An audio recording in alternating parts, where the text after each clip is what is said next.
Hey, today we make a practical space window with space. Let's go. Hey, how's it going? Anthony Fro here, Crate Sci-Fi. Well, today I made a practical space window for looking out space.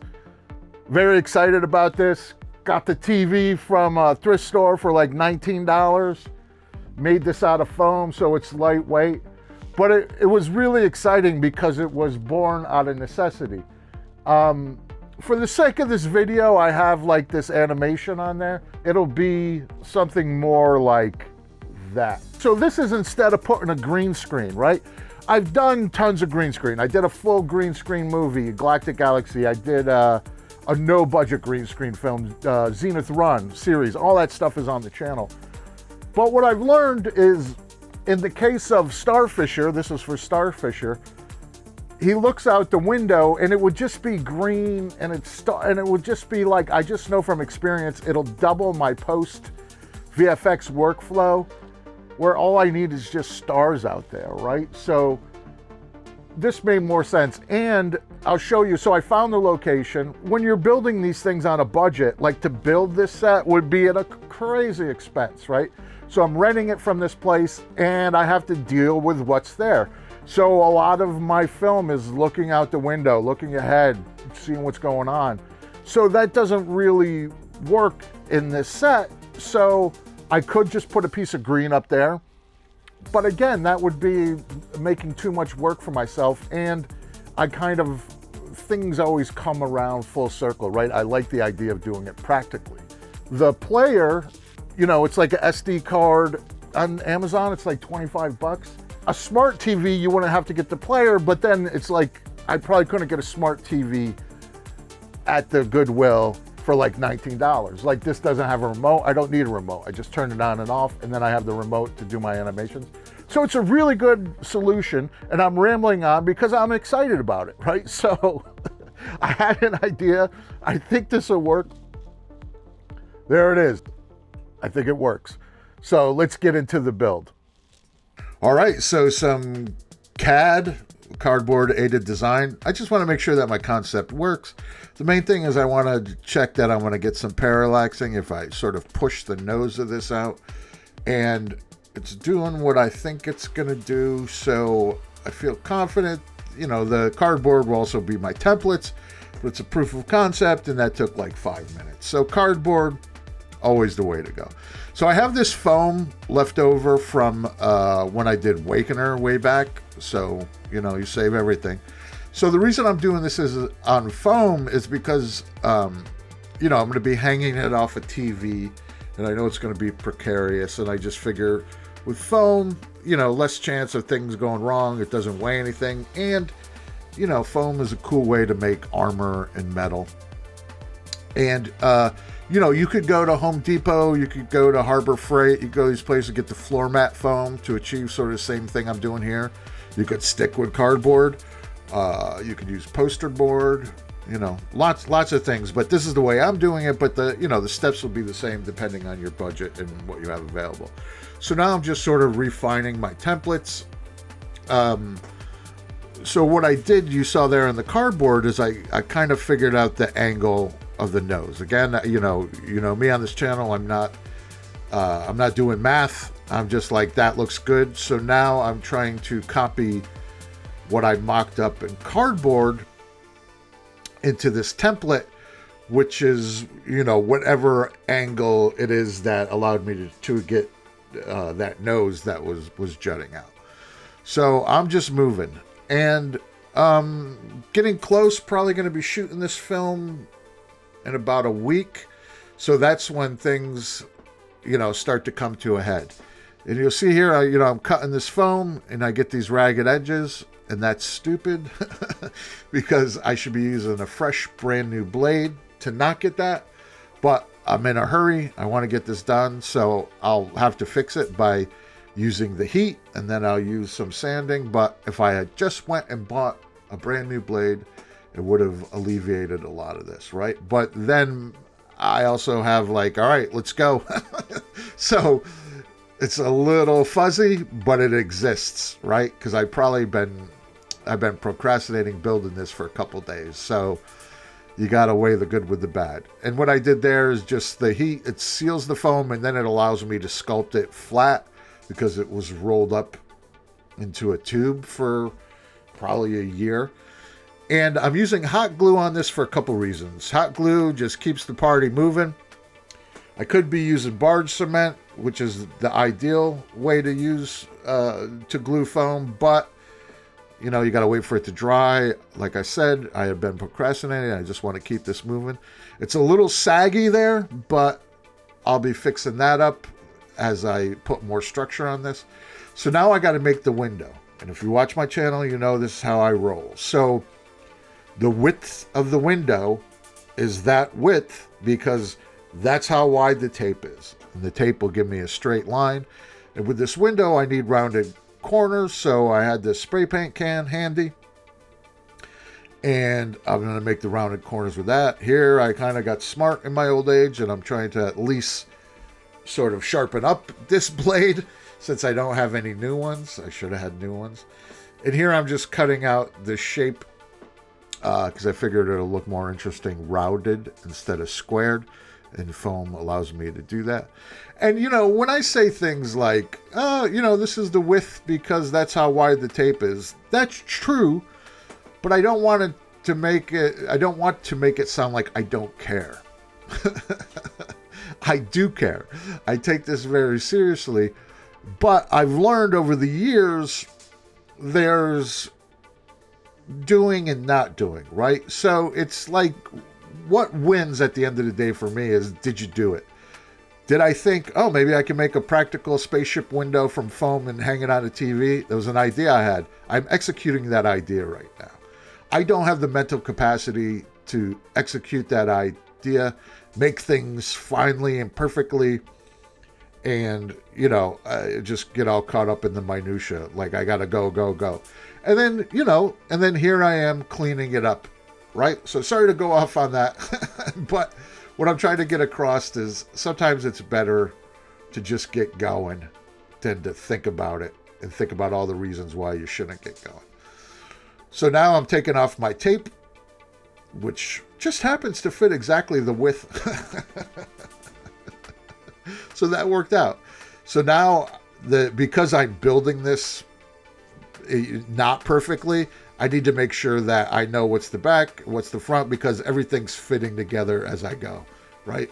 So right now, I'm putting together the pieces. So this is going to start to firm up the nose, the cone, whatever we want to call it, and everything is fitting. And that's another reason why I use foam, because it doesn't fit perfectly, but foam is very forgiving. So I am going to put a bead of hot glue. And the other good thing with hot glue, because of the vibe I'm going for, it's sort of, once you paint it, it could look like weld. So now I'm just doing a couple key spots with super glue just to hold everything in place so that I can just let it rip with the hot glue and not have to worry about it. And you'll see there I put the silicone under there. So I put that silicone mat under there because the super glue, and paint and things like that won't stick to silicone. So just by putting that little piece of silicone under there, it keeps the super glue from, the smoking hot super glue, from melting and gluing this piece that we're building to the bench, because I've had that happen before. So here, this is all the internal, so I'm just glopping on the hot glue here. Like I've said before, it's mostly at this stage, for me, it's like I'm shooting this film, all this money, I hired these people. I don't want this thing to fall off the wall and fall apart.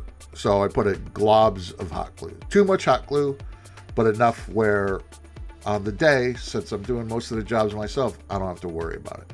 So now I'm building a frame that's going to, again, be soft foam, that's going to butt right up against the screen of the TV. And then also, thinking ahead, you know, the TV I have fits perfectly to this. But the one in the studio might be a better option, and it might not be the same exact width as this TV. So I'm building this keeping in mind that it might wiggle one way or the other. And as I'm hot gluing this, you'll see I'm using the the straight pins, right? Like the sewing straight pins. That's another great thing about EVA foam. I'm going off on EVA foam. So, if this was wood and glue, it would be clamps. But now the hot glue, the little pins, sticks everything together really nicely, and we're good to go. So now I have these offcuts of when I cut the angle, and I'm going to use these for two things. One, to create a form around the outside of our frame that'll easily and independently just hang over the TV, any TV. And also it's going to give it a little visual interest, right? I'm going to do, this is going in the Wayback Machine. This is in the early days of EVA foam. We all got excited about this trick. You just take your Dremel tool with the sanding drum on it, and you nosedive it into the foam, and you get free, they look like bolts, right? So it's the inside of a spaceship, right? Think the inside of a submarine, and these will be right at home. They add value, and they're just two, three, four scrap pieces of foam that were on the floor that would ended up in the garbage, and now they're detail pieces. Again, the heat helps me to form these things, and you notice there my little cutting mat is off of my workbench because I've melted that thing before. So here, this could be the detail too far, and off camera I made this just because I was on a roll, and I was like, well, let me make a couple more of these. Again, hot glue. Ideally you'd be doing this with barge cement, but I got a film to shoot and I got to get this done. So that line there is, so I do some measuring like it has to fit over the TV.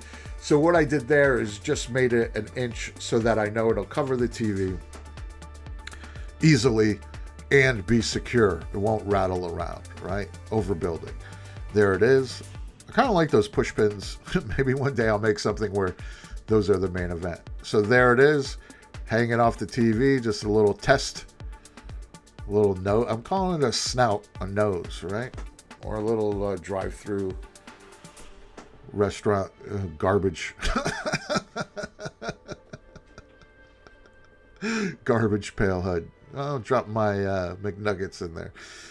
So yeah, so now I'm just going through with the file. I haven't said this yet, but you know me, I say it on every video. Oh wait, is that line straight? I can use my book. Check out my book. Links in the description. This book talks about why I do all this stuff, how I do all this stuff, how you too could do all this stuff. And it helps the channel. So yeah, so I'm just sanding that. And then here I have these dowels. And what I've also learned to do with foam, right? So I have all these ragged edges.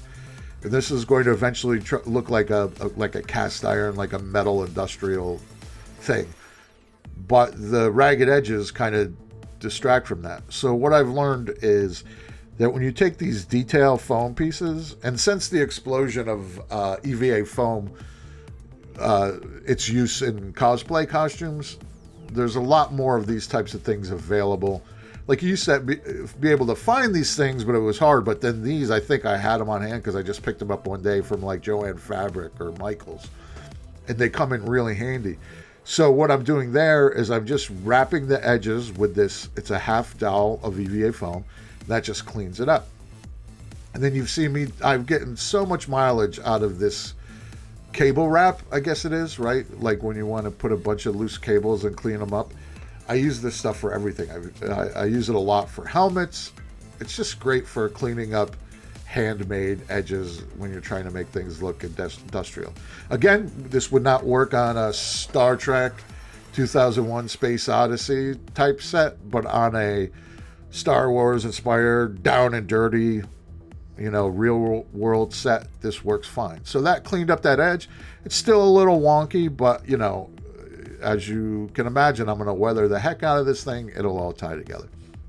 And then here, I'm trying to I don't do this all the time, but I'm trying with this to really use what I have on hand, right?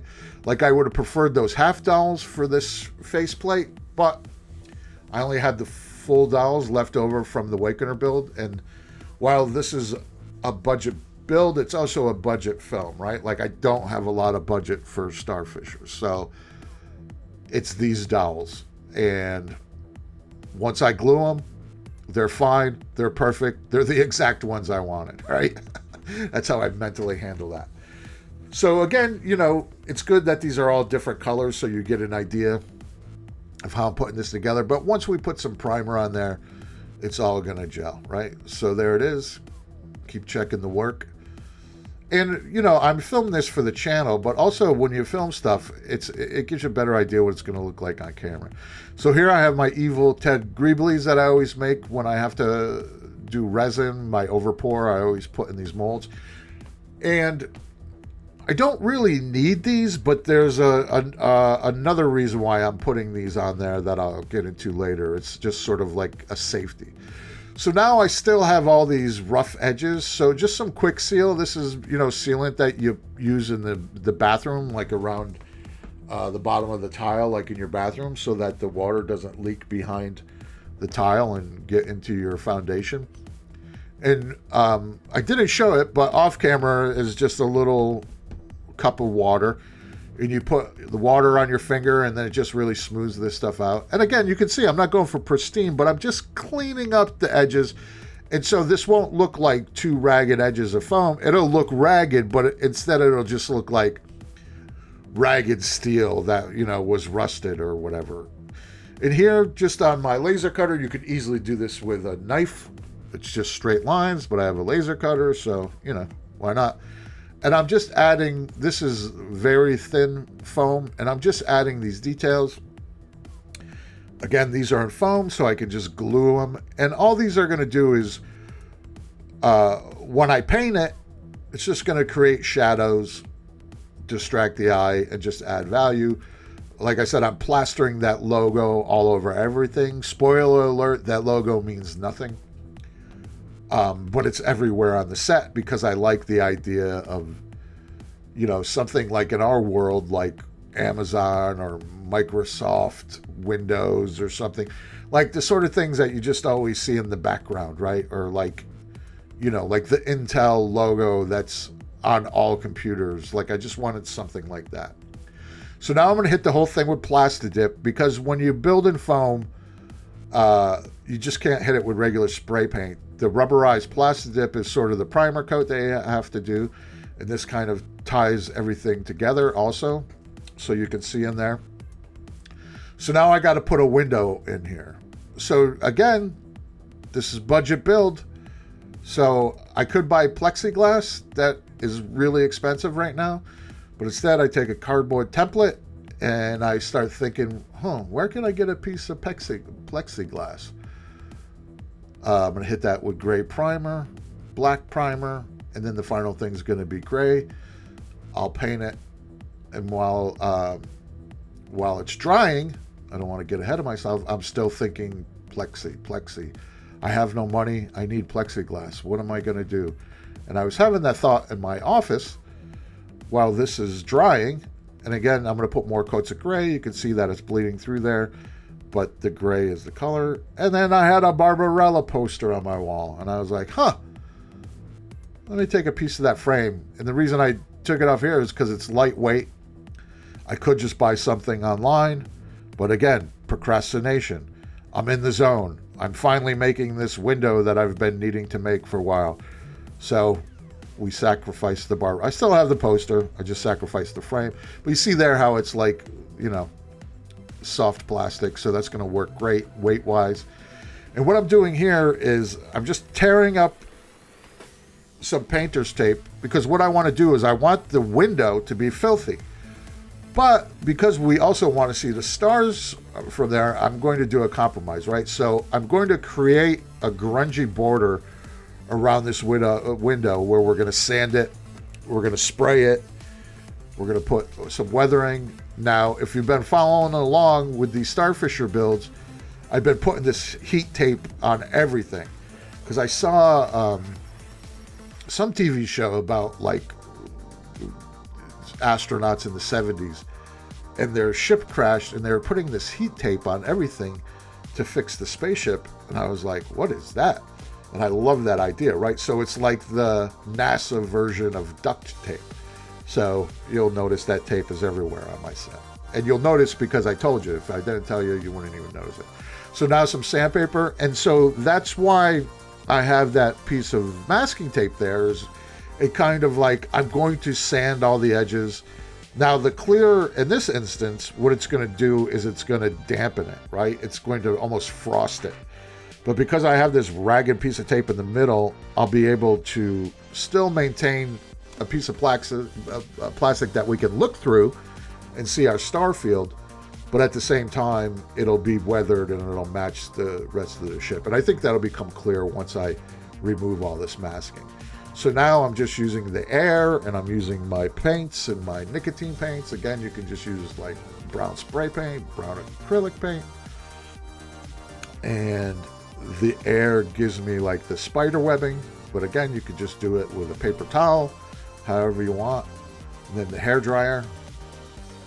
And then there you'll see that it's edged with the frosting and the dirt and the filth. And then now I'm just taking an emery cloth and I'm just smoothing those edges so it all blends together. And then you see there, so the center of it is still clean, you can see through it, but the edges will tie in and match the rest of the set.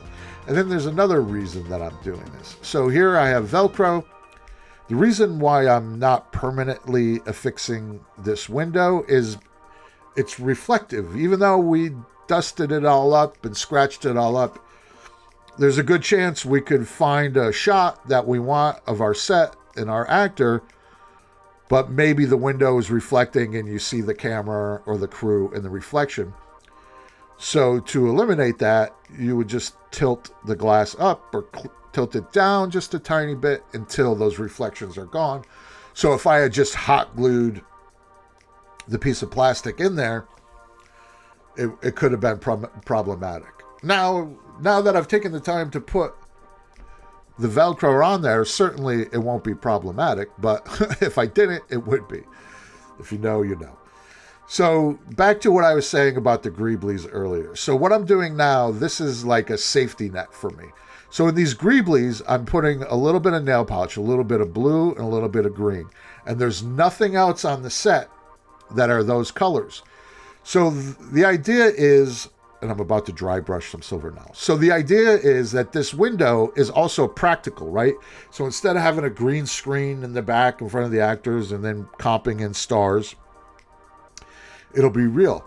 Now, because this is a tight budget, it might not work, right? The way I imagine it. So by having those greeblies with that little dot of green nail polish on each of those four corners, if I get into post-production and the stars don't work and they look like garbage and I'm not happy with them, I can take those, you can see them here actually, those green dots. I can go into software, most likely After Effects, and then I can comp in stars digitally, which I don't want to do, but I'm giving myself a safety net in case, because the whole budget's going to be on the day filming. And if my practical stars don't work, what am I going to do, right? So I'm just trying to foresee any problems and foresee solutions. Here, back with the acrylic, now we're in the burnt umbers of the weathering, right? The other stuff you've seen a million times, the burnt umbers, just to give it a little bit of rusty rust. Then now we got to seal it all with the clear. The reason we do the layers of clear is in case we have to take some of it off, we can do that and not lose our previous work. So here what I'm doing, typically you would see me do a wash with acrylic paints, but here, this is another way to do it I wanted to share with you. You got to be savvy, but just like I'm just lightly misting with browns and golds, and you got to be careful with this. And I'm doing this instead of like a black wash. So that just kind of dampens things down, blends everything together. It's layers. So like imagine like Photoshop, right?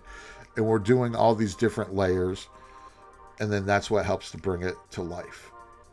And then there with my air, because I like to get those like drippy drips. And then another coat of clear, right? Because everything we just did, we could get rid of. So here's the final test. And you see how putting that plexiglass and putting it like 10 inches from the screen, it already adds this reality to it instead of just having like a screen of stars, right? So this is sort of my idea. I think it's going to work. Here's some beauty shots. So I put this moving one. That won't be in the film, but that's just to give you an idea. What'll be in the film will be that. And you'll see when you move back and forth like that, it parallaxes a little. And I'm happy. I think that's going to work. But yeah, so getting close to filming Starfisher again. I share all the process with you guys, so you know it takes a while, but getting it in the can, filming it is the hard part. So thanks to your guys' support, I had the eBay sale. We were able to raise a little bit of money to shoot this, and the eBay sale went pretty good. So now if you go to eBay, I have lots of stuff on there on eBay from the channel that you could buy. So like all the props that I have just hanging around that I've built on the channel, I have them on eBay. And then here's the animation, right? So I think in another video, I'm going to work on doing the screens in the background. But for now, let's go back to the stars. Continue. And yeah, he's in space. He's going to be looking out there. And again, it's never going to be focused. It's just going to be similar to this. And it just does a lot, right? It gives me a practical space. He interacts with it, and then I'm not going to have to futz around and post, which, you know, you can, it'd be fine, but it doesn't require it, right? So why make things more difficult for myself? And on that note, I'm just here to help make sci-fi on a budget. So check out the Patreon. On the Patreon, I'll share things like if I just do a quick little build of like a screen that's not involved enough for the channel, I put that sort of thing on there. And it just helps me to do these videos. Check out the eBay, check out the book. All that stuff helps. You know that. Subscribe, the bell, bling bling. Why do we say that? Because it matters. It helps. Do you need to do that? No. Would I appreciate it? Yes. Can we carry on? Yes. But I'm excited. I'm going to be shooting Starfisher soon. So you'll be getting behind the scenes content from that. And remember, I'm just here to help make sci-fi. Hey, I'm just the avatar, but you might want to check out this video, maybe that video. For sure, subscribe if you haven't, and check out the merch. Buy some merch, that really helps. But hey, what do I know? I'm just the avatar.